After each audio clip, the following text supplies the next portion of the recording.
with executive producer Bob Culbert of the Motherload. How did you get involved with this project and start working with Cornelia?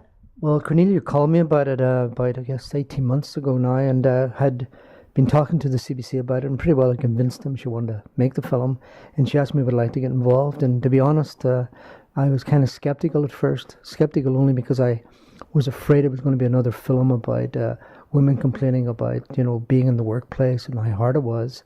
And I had the very obviously bad male attitude that maybe they had asked to get into the workplace, that we were just going to have to cope with that, right? Mm-hmm. But the more I listened to Cornelia and the more I saw the research that she had done herself, and then the more research we eventually did together, was convincing me this is actually a very important issue, that it's not, as Cornelia said, not a women's issue, but basically a human rights issue, a family issue, and much more serious and important one than I guess I knew 2 years ago. Absolutely. And are you a father as well? And how did it influence, maybe how you view your family? Yeah, I have 2 kids. They're growing up now. I have a daughter who's married and has 2 kids of her own.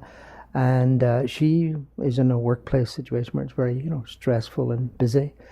She has, lucky we're all live in the same area, so she has what some other families don't have, which is a lot of family support. Mm-hmm. One of the things I've learned from this film is that having some family support is a big help. If you don't have that, you're in real trouble, if you live away from your family or whatever.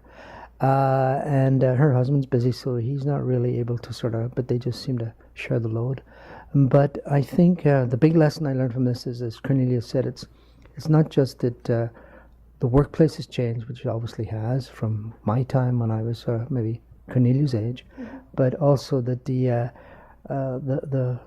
responsibilities of motherhood have changed. Like, mothers are now much more conscious of trying to do so much more for their kids, and in a way they've put themselves under additional stress. So that, combined with the changes in the workplace, has been a kind of almost a perfect storm, mm-hmm. that has led to a lot of the issues that are identified in the film.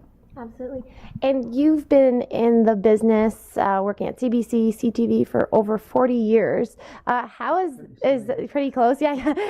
How has all of that experience, culminated into helping you for this project? Well, that's interesting, because I guess for a lot of those years I was a boss, and I had people working for me that probably were in situations like we've identified.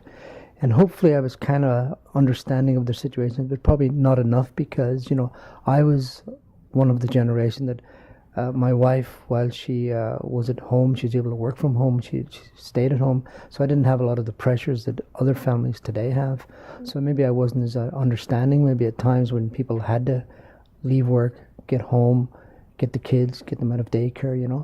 So it's been a enlightening for me to realize what people really go through, and I think whatever they were going through in my time when I was bossing people, it's probably got much more onerous for them these days. Absolutely. What was it like for you winning a Lifetime Achievement Award at the Geminis a few years ago? Well, that was a great honor, because I'd won it because I was fortunate to work in charge of a lot of great talented filmmakers and journalists over the years, and in a way it just was me getting the award based on all their good work, so it was kind of an easy way to win the awards, I'm like, in films like this, I'm in the background, keeping an eye on the project, but I don't do all the hard, heavy lifting the way people like Cornelia and Matt do. They're out front, mm-hmm. doing a lot of the hard work themselves, and I'm always in the back rooms watching, keeping an eye on projects. Very important as well. And do you think that you'll be working on more human rights issues type films in the future?